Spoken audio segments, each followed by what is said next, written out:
नमस्कार। हमनी के चैनल पे रवा सबके स्वागत बा।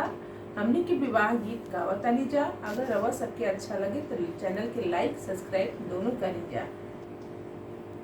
आपन खोरिया बाहर आपन पापा अवतारण दूल्हा दामाद लाला अवतारण दूल्हा दामाद लाला बैठे के मांगले लाली गलाई जाता लड़ने के मांगे मैदान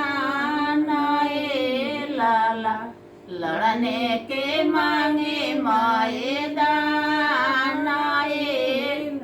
खाए के मांगले पूरी कचौड़ी हो पियने के मांगे ठंडा पानी लाला पिए के मांगे ठंडा पानी सोए के मांगले लाली पलंगिया ओढ़ना के मांगले आइए लाला ओढ़ना के मांगले आइए लाला बियहे के मांगले बेटी हो दुलारी बेटी से हो बेटी दल के सिंगार लाला